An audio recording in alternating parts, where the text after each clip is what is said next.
There's a saying in Zen: only when we accept the rain can we truly enjoy the sunshine. Life itself is a symphony of opposites. Joy and sorrow, light and darkness, ease and hardship. Yet we spend much of our lives chasing happiness, while unconsciously avoiding the parts we don't want. And then when life sends us headwinds, we feel lost, disappointed, even directionless. Zen and the Buddha's teachings remind us true happiness doesn't come from removing all difficulties, but from learning to live in harmony with reality, both its beauty and its thorns. Like a gentle river flowing past rocky banks, not resisting, not rushing, simply finding its own way forward. Accepting the truth can be hard, even painful. But when you open your heart to it, you step into a deep stillness, where joy is no longer dependent on circumstances and peace walks beside you like an old friend. Along this path, there are truths that may seem harsh at first, yet they are the very doors to lasting freedom and happiness. And when you face them, they become the light that guides your way. So what are these truths? Let's begin with the first. 1. Happiness comes from within. Have you ever wondered why some people seem to have it all: the beautiful home, the luxury car, the successful career, the admiration of others, yet still feel empty inside? And why others, living simply with very little, carry a calm, genuine smile wherever they go? The difference lies in a truth we all eventually must face. Real happiness doesn't come from the outside. It begins within. If you spend your whole life chasing happiness in possessions, achievements, or praise, you will always feel a sense of lack. The outer world is impermanent. What you have today can be gone tomorrow. And when what you cling to disappears, your heart falls into emptiness, insecurity, or even despair. The Buddha once said, "Be a refuge unto yourself. No one else can save you." Simple as it sounds, if you think deeply about it, this is the key to lasting peace. When you turn inward to nurture your own mind and heart, you discover a quiet stream flowing within you, untouched by the changes and storms of the outside world. Think of your mind as a garden. If you rely only on rain and weather to nourish it, it will wither in drought and struggle in storms. But if you dig your own well, drawing water from within your garden will stay green and alive, no matter the season. In the same way, when you feed your inner life with mindfulness, compassion, and gratitude, you no longer depend on outer conditions to be happy. People often ask, how do I cultivate this inner happiness? It begins by pausing and listening to yourself. Sit quietly for a few minutes each day. Follow your breath in and out. Feel your body. Notice the emotions that are present. In doing so, you begin to see clearly what truly matters and what is just an illusion. Gradually, you will stop chasing outside things to fill the emptiness in your heart. Gratitude is another way to nourish happiness from within.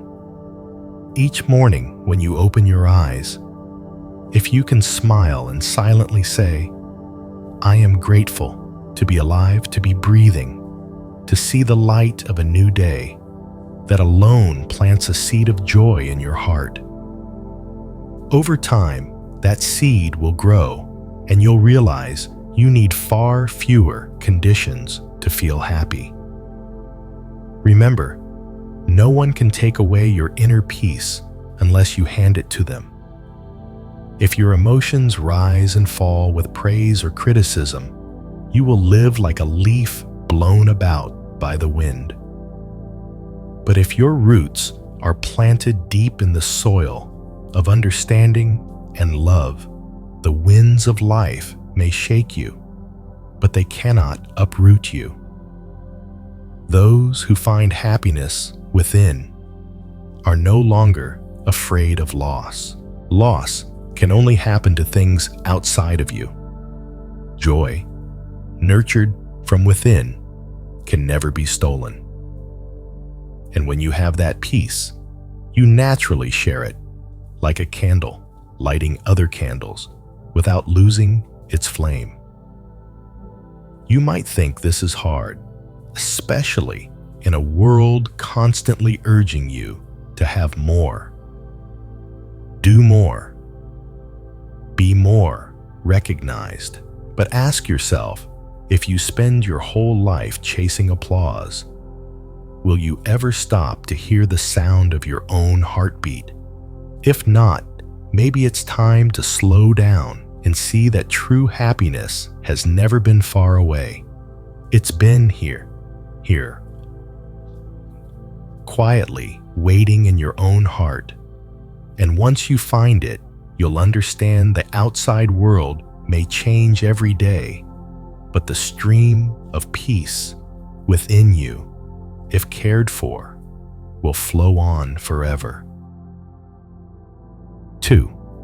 No one can fully understand or accept you. There's a truth you'll eventually discover on your life's journey.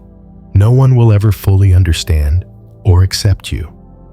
No matter how kind you are, no matter how much effort you put into treating others with sincerity, there will always be eyes that see you through a distorted lens, whispers you never expected, and judgments that come from surprising places. And sometimes the painful part, those voices come from people you love, friends you trust, or family you've held close. Why does this happen? Because every person carries their own experiences, beliefs, wounds, and biases. They don't see you as you are. They see you through their glass. And if that glass is clouded, your image will be blurred or distorted. The Buddha taught, in this world, no one can avoid praise or blame. No matter how you live, you will encounter both. This isn't a warning to shut yourself off, but a reminder not to rely too heavily on other people's approval.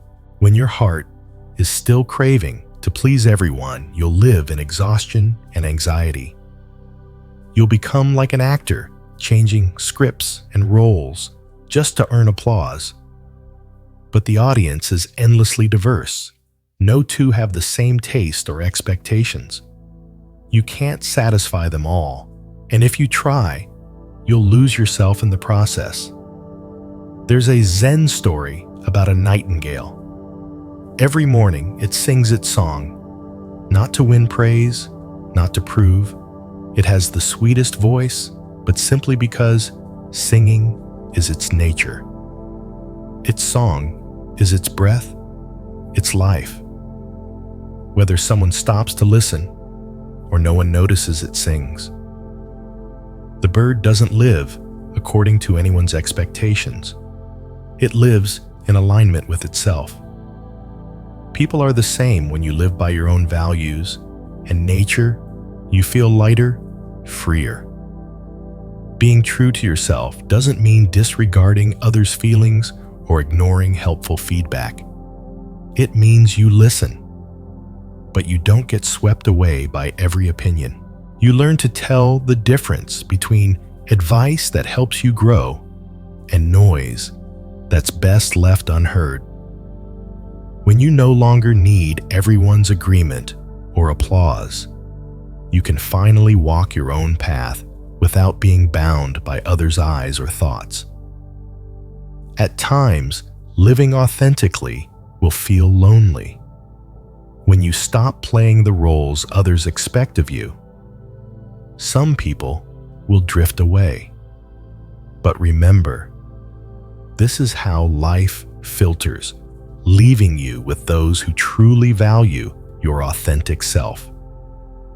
And those relationships, though fewer, will be deeper and far more enduring than anything built on trying to please everyone. Think of a tree standing in the middle of a forest. It doesn't bend itself to match every gaze. It grows straight, reaching its leaves toward the light it needs to live. Some will see it as beautiful, others may see nothing special. But the tree doesn't care. It just keeps growing, flowering, bearing fruit, and offering shade to those who come near. In life, some will praise you today and criticize you tomorrow. Some will love you for one thing you did, then turn away when you fail to meet their expectations. If you let your happiness drift with those waves, you'll never stand firm. But if your heart finds its anchor within knowing who you are, what matters to you, and how you wish to live, those outer waves become nothing more than ripples on the surface.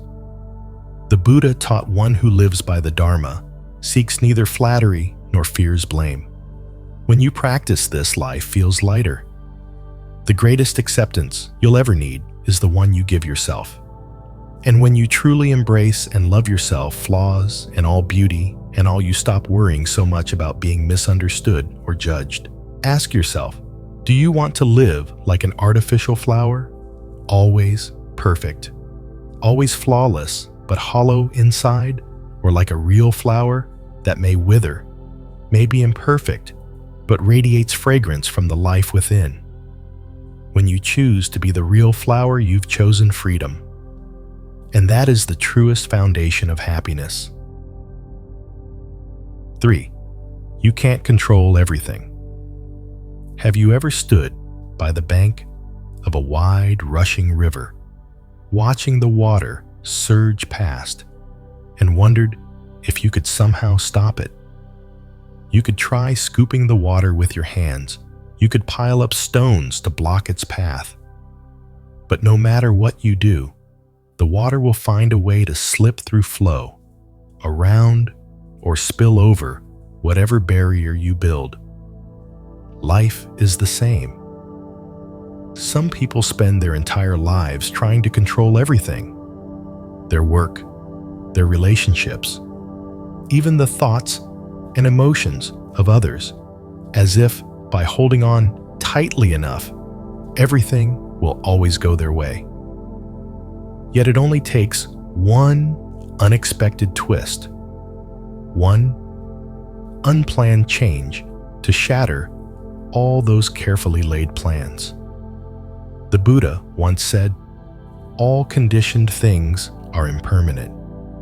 No matter how hard you try, the world will keep moving, shifting, and changing. No one can hold it still. We are only a small part of this endless current, and the sooner we see this truth, the less stressed, disappointed, and combative we'll feel toward the universe." Think back to the times you expected something to go exactly according to plan. You prepared thoroughly, you calculated every detail, and then at the last moment, something you never saw coming changed everything. Maybe you got angry, blamed yourself, or blamed someone else. But if you look closer, you'll see the only thing you ever had the power to control wasn't the outcome. It was your attitude toward it.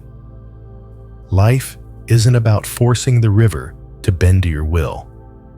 It's about learning how to swim in it. When the current is strong, you don't fight it. You find your breath, look for a safe direction, and move with purpose. When the water is calm, you loosen your grip and enjoy the ride. Instead of pouring your energy into what's beyond your reach, focus on the 3 things you truly own: your attitude, your actions, and your responses. Your attitude is like the paddle of your boat. It won't change the direction of the river, but it will decide where you end up. Your actions are the steady strokes that move you forward or keep you still. Your responses are your compass. When you hit rocks or whirlpools, they guide you toward the wiser path. There's an old story about a Zen master who swept the temple courtyard every day, rain or shine. One day, someone asked Master, "It's pouring rain, why sweep when it will just get dirty again?" The master smiled and replied, "I don't sweep to keep the yard clean forever. I sweep to remember that tomorrow the leaves will fall again." The lesson is simple. Keeping your mind at peace isn't about eliminating change, but about welcoming it as part of life's natural rhythm. You might wonder, if I can't control things, how can I make sure they turn out well? The truth is, you can't. Not even by holding on tighter. But when you know how to release your grip, at the right moment, you'll be surprised at the new opportunities that appear. Like an open hand, ready to receive letting go, make space for something new to arrive. Watch yourself in recent situations. When someone says or does something you dislike, is your first instinct to push them to change? Or do you shift your own perspective? When a plan falls apart, do you scramble to fix every detail in panic? Or do you pause to see if there's a better route? Sometimes just changing your reaction can lift a huge weight off your shoulders. Life is like a long river. There are stretches of white water and stretches of stillness. You can't make the rapids disappear, but you can learn to navigate them skillfully. And once you pass through, you'll realize it's those turbulent waters that make you a better rower. The Buddha taught that our greatest suffering doesn't come from what happens, but from wanting it to be different. When you stop demanding the river flow your way, you'll see how beautiful it already is, even in its twists and even in its waves. And in that moment, you won't just be getting through life. You'll truly be living it with lightness, wholeness, and freedom. 4. Impermanence is the nature of all things. There's a truth every one of us must face, whether we want to or not. Nothing lasts forever.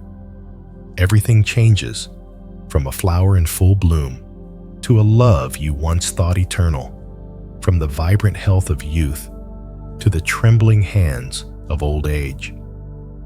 Life is like a painting, being redrawn every single moment, and the only constant is change itself. In the Buddhist teachings, this is called impermanence. He said, all conditioned things are impermanent. When one sees this with wisdom, they turn away from suffering. Impermanence isn't a lament. It's the natural heartbeat of existence. And if that heartbeat were to stop, life itself would end. Think of a flower. This morning, it blooms brightly under the sun. By tomorrow, its petals will soften and begin to fall. If it stayed perfect forever, we'd stop noticing its beauty. It's precisely because we know it will fade that we treasure its moment of blossoming. Life is the same. An afternoon with loved ones, a family meal, a warm embrace. Each is a moment that will never come again. Yet so often we let our minds wander into the past or race ahead into the future. By the time we realize it, the moment has slipped away. Like sand through our fingers, the tighter we squeeze, the faster it falls. The trouble is, when we refuse to accept impermanence, we begin to cling. We want to hold on to love, to youth, to a certain golden chapter of our lives.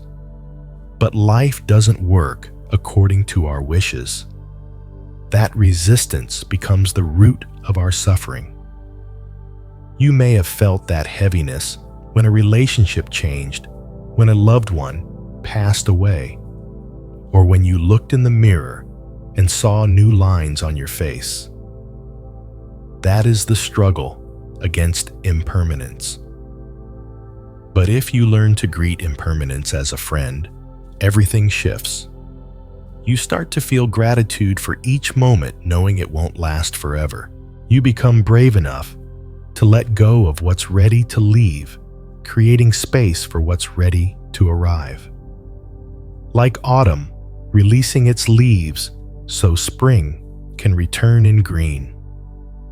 There's a saying in Zen, "The flower blooms, the flower falls, yet spring always comes." Impermanence is not the end, it's the cycle of life. The old passes so the new can be born. One door closes, another opens. Change is not always comfortable, but it is always an opportunity to grow and to understand yourself more deeply. Think back to moments that once caused you worry or pain. How many of them, in hindsight, became turning points that led to something better? How many times have you lost something you thought you couldn't live without, only to discover you were stronger than you imagined? That's the gift of impermanence. It forces you to adapt, and in adapting, you uncover your own resilience. Accepting impermanence doesn't mean becoming indifferent or loving less deeply. In fact, when you understand that everything changes, you love more fully. You give your time and attention now, instead of letting them slip away in resentment or distraction. You say thank you, and I love you more often, because you know there will come a day when you won't have the chance. The Buddha likened life to a dewdrop on the tip of a blade of grass, glistening in the morning sun, but gone when the heat arrives. The beauty of the dewdrop isn't in how long it lasts, but in its fragility. That fragility is what makes it precious. If today you are facing hardship, remember, even sorrow is impermanent. It will pass, just as dark clouds eventually move on from the sky. And if today you are happy, live fully in it, because it too will change, not to make you sad, but to remind you to be grateful. Impermanence is a gentle yet powerful reminder. Don't postpone happiness. Don't wait until things settle down to truly live, because perfect stability doesn't exist. The beauty of life lies in its constant motion. And when you stop fearing change, you'll see that each fleeting moment, no matter how brief, is a complete and perfect gift. 5. Pain is inevitable, but suffering is a choice. There's one truth we all share, young or old, rich or poor, none of us can escape pain. Pain arrives when we lose a loved one, when a dream shatters, or when our bodies are no longer as strong as they once were. Pain is a natural part of life, just as rain is a natural part of the sky. But suffering is another story. In Buddhist teaching, there's a clear and beautiful example, the first arrow and the second arrow. The first arrow is pain. It comes from reality and you can't avoid it. But the second arrow, that's suffering. It comes from your own thoughts, clinging, and resistance to the pain. When you're struck by the first arrow, you hurt. But when you keep asking, "Why did this happen to me?" or If only things had been different. Or I can't accept this. You're shooting yourself with the second arrow. And often it's the second arrow that truly exhausts us. Think about it. Have you ever lost something and stayed sad for months, even years, not because the wound hadn't healed, but because you kept replaying the story, holding on to the same images and emotions? That's clinging. The initial pain is like a sudden rain shower, but clinging turns it into a flood that drowns your heart. Accepting pain is not weakness. In fact, it's an act of great courage. The Buddha taught, face your pain, for avoiding it only makes it grow. When you dare to sit with your pain, to observe it without judgment, you see it's just like a passing cloud. It has a shape and a color, but it will dissolve. Imagine sitting by a still lake at dawn. The water reflects the sky, perfectly calm. Then a breeze stirs the surface, distorting the reflection. Pain is that breeze. It disturbs the stillness of your mind. But if you don't stir it further with resistance and blame, the wind will pass and the lake will become still again. I know this is easier said than done, especially when the pain touches what you love most. That's why mindfulness and compassion are the path forward. Mindfulness helps you notice when the second arrow appears, and compassion helps you hold yourself gently in moments of weakness. There's a story from the Buddhist scriptures about a woman named Kisa Gotami. She lost her only child, and in her grief, carried his body everywhere, begging for medicine to bring him back to life. Someone brought her to the Buddha, who told her to bring back a handful of mustard seeds from any home in the village that had never experienced death. She searched every house but found none. In the end, she realized that death and loss are not hers alone. They are part of being human. From that understanding, she began to let go of her suffering. That story reminds us pain is universal. You are not alone. And when you understand that your heart opens not only to your own pain, but also to the pain of others, in that space, suffering begins to dissolve, replaced by compassion. So, next time pain arrives, instead of asking, "Why me?" try asking, "What can I learn from this?" Or, "How can I walk through this with a more open heart?" Change your question, and you'll change your journey through pain. One day, you'll look back and see pain came to visit, but it didn't stay. Suffering stayed only if you invited it in.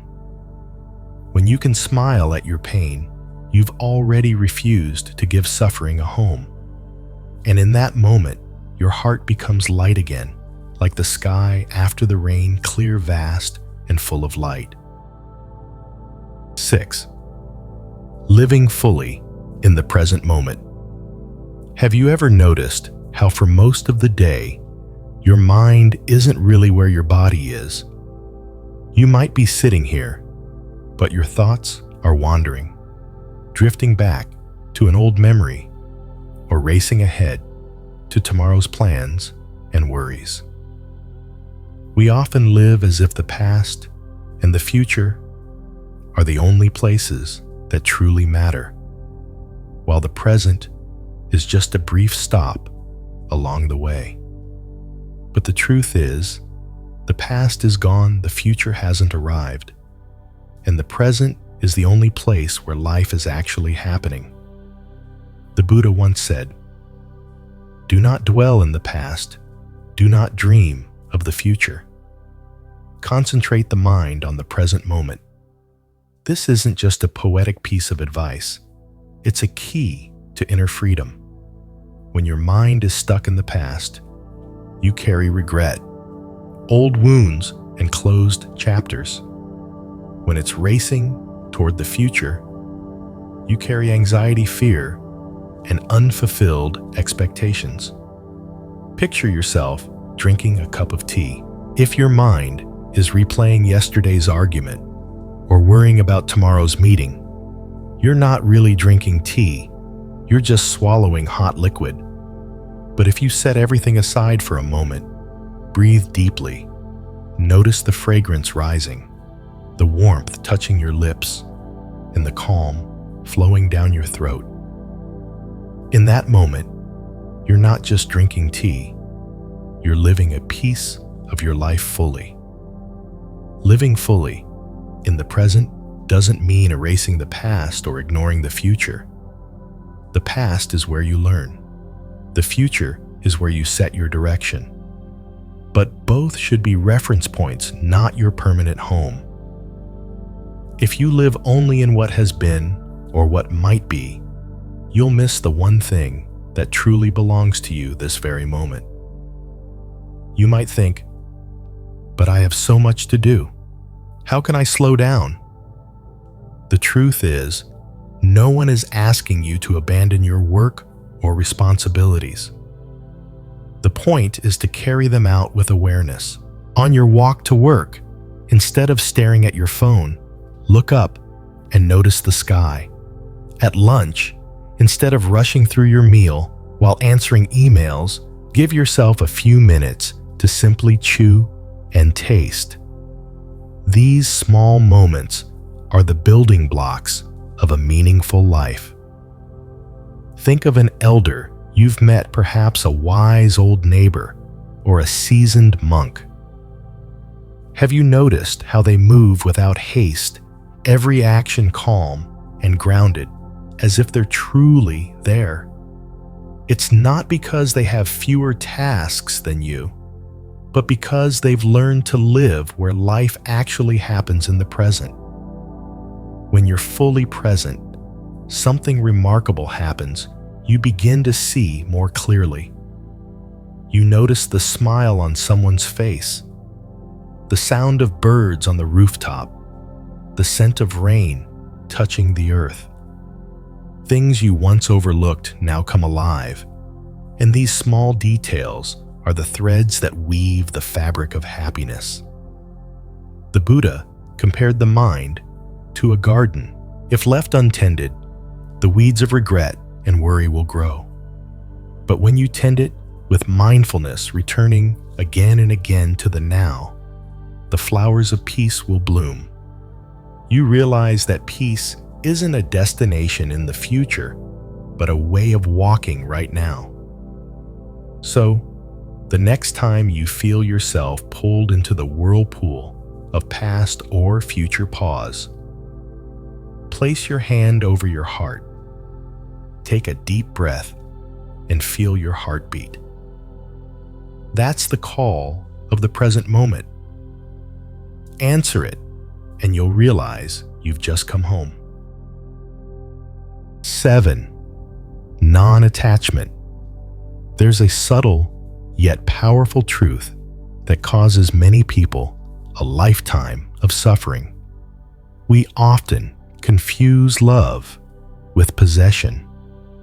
When we love, we want to hold on tightly, as if letting go means losing everything. When we care, we try to control every detail, as if only when things go our way will the other person be safe or happy. But true love doesn't need chains. The Buddha taught love without attachment is true love. Love with attachment is the root of suffering. Beautiful words, but living them is a lifelong journey. Deep down, everyone carries the fear of loss. We fear losing a person, a relationship, or what we believe belongs to us. But the truth is, nothing ever truly belongs to us. Think of a flower you adore. You can pick it, place it in a vase, and admire it every day. But within days, its petals will wither. Leave it on the stem, and it will continue to live, swaying in the breeze, greeting the sun and rain. You can visit it any time, and each time it will still be vibrant in its own space. Love works the same way when you let it be. It lives and grows. When you try to hold it, it begins to fade. Attachment turns love into bondage. Conditions creep in. If you love me, you must. If you care for me, you have to. And when those conditions aren't met, disappointment and hurt follow. Love becomes a transaction. Buddhist scriptures tell the story of a Zen master who cared for a little bird. Each morning, it sang for him and he cherished it. One day, he thought, if I let it fly freely, what if it never comes back? Better to keep it in a cage. It'll be safe and always near me. So he did. The next day, the bird still sang, but its song was tinged with sadness. A few days later, it stopped singing. Soon after it died. The master sat in silence for a long time, realizing he had loved in a way that took its life away. That story reminds us when love is strangled by possession, it withers. To love is not to keep for yourself, but to let the other be themselves, even if that means they may walk away. When you let go of the need to possess something miraculous happens, you become free. You no longer live in the daily fear of loss. You stop trying to control another's every move to protect a false sense of security. Your love becomes pure. You love simply because you love, not to get something in return. You might wonder, if I let go, will I lose everything? In reality, what truly belongs to you will stay, whether you cling or release. And what leaves when you let go was never meant to remain. Attachment doesn't make things last longer. It only exhausts you, trying to hold on. Loving without attachment brings a lightness to relationships. You no longer need the other person to fit the mold you've imagined. You don't need to change them to suit you. Instead, you listen, understand, and accept. This kind of love allows both people to grow. Imagine love as a garden. If you plant a tree and want it to grow faster, you can't pull it upward every day to check its height. You simply care for the soil, water it, and trust it will find the sunlight. Relationships are the same. You nurture them with healthy care, respect, and trust. The Buddha once said, "When you love someone, love like the wind." The wind does not hold the fragrance of flowers yet. Wherever it passes, it carries that fragrance far and wide. When your love is like the wind, it does not bind, but it nourishes in a profound way. And one day, you'll realize you don't need to grip tightly to know you love someone. Because true love doesn't live in the grasp of your hands, it lives in a heart that knows how to let go. And when your heart learns this, you'll find you can both love more deeply and live more freely. 8. Self-reflection. There is a journey every human being should take, yet few have the courage to walk it to the end. The journey inward to look deeply at oneself. We spend so much time watching the world, judging others, trying to make sense of life. Yet we often forget that the place we most need to understand is within our own hearts. The Buddha once said, "Better than conquering 1,000 armies is conquering yourself." This victory is not about suppressing or denying what's inside you, but about understanding it, accepting it, and transforming it. Without knowing yourself, you'll continue living out old patterns, and sometimes you won't even know why you have them in the first place. Pause for a moment and ask yourself, am I living by my own choices or by the habits and beliefs others planted in me? Often the way you react in a situation, the decisions you make, even the dreams you chase, may not entirely be your own. They've been shaped by your family, your culture, your past, and the experiences you've carried. Without reflection, you might walk a path you never truly chose. Self-reflection is not about sitting in judgment of yourself. It's more like looking in the mirror. In the morning, you don't look to criticize you. Look to see if you need to wash your face or fix your hair. Turning inward works the same way you observe your thoughts, emotions, and habits honestly, yet with compassion. Meditation is a powerful way to do this. When you sit still, close your eyes, and breathe steadily, layers of thought begin to settle. You start to notice the fears you carry, the desires you cling to, the biases you've absorbed. Some will feel so familiar that you've mistaken them for your true self. But looking deeper, you realize they're just layers you've worn in the past, layers you can now choose to take off. There's a story in Buddhist texts of a disciple who asked the Buddha, "I want to know the truth, but I don't know where to begin." The Buddha replied, "Begin with yourself.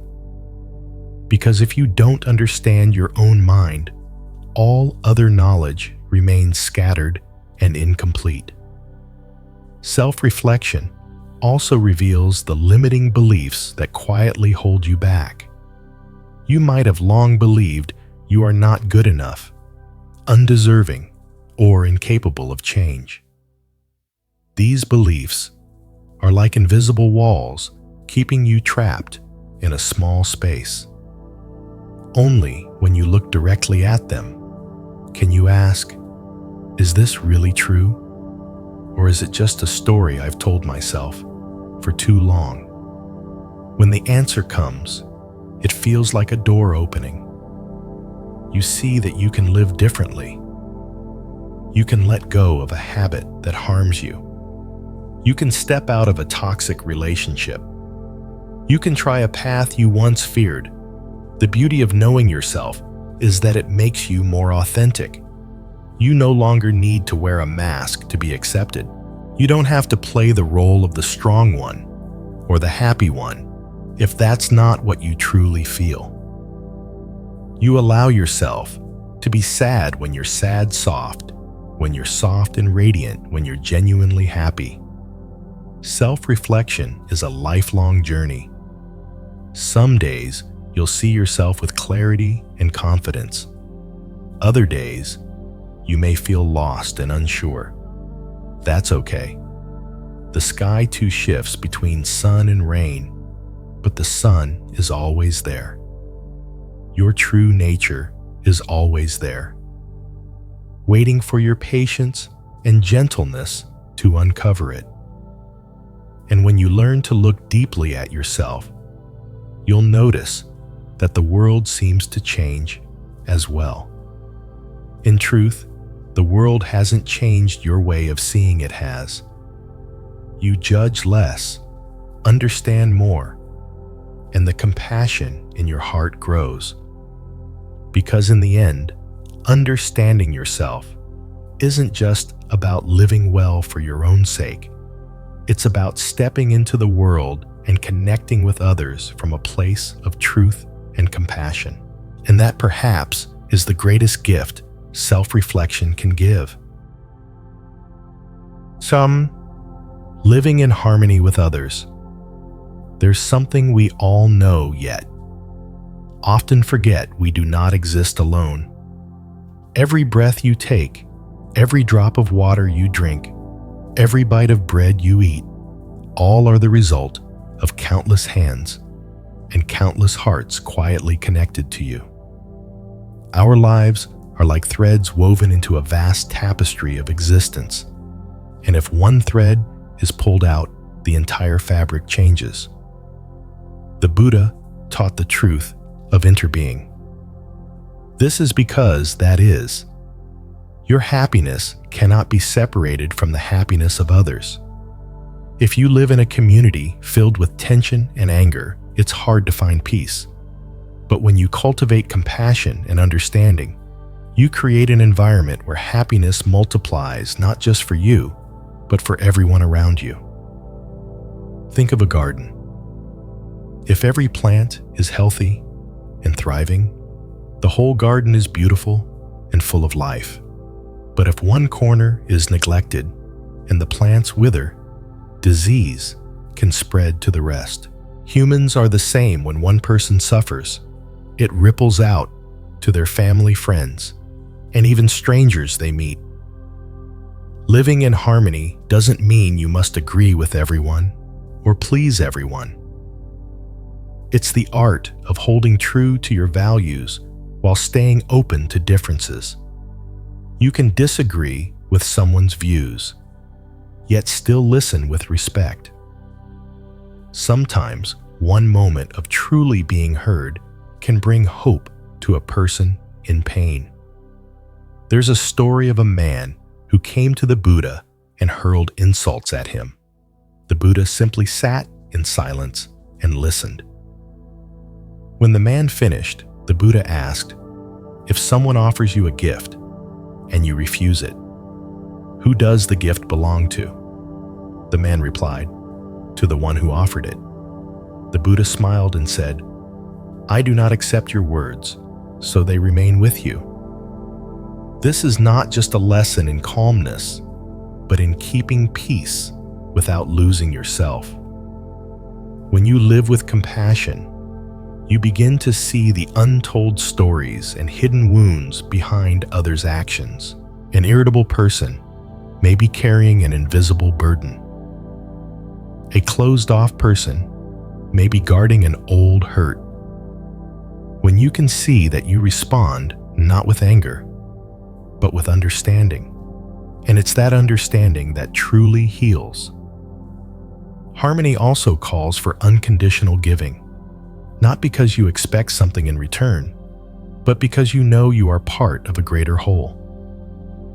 When you help someone, you're also helping the environment you live in. Just like watering one tree in a garden nourishes the entire garden, every act of kindness enriches the whole. But living in harmony isn't only about how you relate to others, it's also about how you relate to yourself. If you're filled with inner tension, you'll naturally carry it into your interactions. When your heart is at peace, that peace radiates outward, and others feel it too. Think back to a time you were near someone truly calm and kind. How did it feel? Likely like a gentle ease, a quiet stillness that touched you as well. That's the power of harmony. You don't need to force change upon others. You simply change yourself, and your presence becomes a gift. In the end, living in harmony is a reminder that happiness is not a race to see who reaches the finish line. First, it's a journey we walk together. When you hold someone's hand through a difficult stretch of the road, you're not only helping them, you're lifting yourself too. As the Buddha said, plant seeds of love wherever you go, so that wherever you leave traces of peace behind. 10. Learning the art of enough. In a world where everything seems to whisper or even shout in your ear that you need more, better, bigger, the idea of enough can feel like a foreign concept. Advertising, social media success stories, they all send the same subtle message: what you have is not enough. And so you get swept into the cycle. More money, more possessions, more praise. But have you ever asked yourself, does more really make you happier? Or does it simply deepen the emptiness inside, pushing you to chase something else to fill it? The Buddha once said, "The one who knows contentment is the richest of all." Here, richness is not measured by the weight of your wallet, but by the ability to feel whole in the present moment. Contentment doesn't mean giving up your dreams or stopping your efforts. It doesn't tell you to sit still and accept anything that comes. It means knowing how to distinguish between true needs and endless wants. True needs are what nourish you physically, mentally, and spiritually. Endless wants are like a bottomless cup. No matter how much you pour in, it will never be full. Imagine drinking water from a glass. When the glass is full, you stop because adding more will just cause it to spill over. Life is the same, knowing when to stop. Add enough allows you to savor what you have instead of letting it overflow unnoticed. There's a Buddhist story of a monk on alms rounds. That day, he received a bowl of rice and a few simple vegetables. A passerby looked at him with pity and said, "Is this all you have?"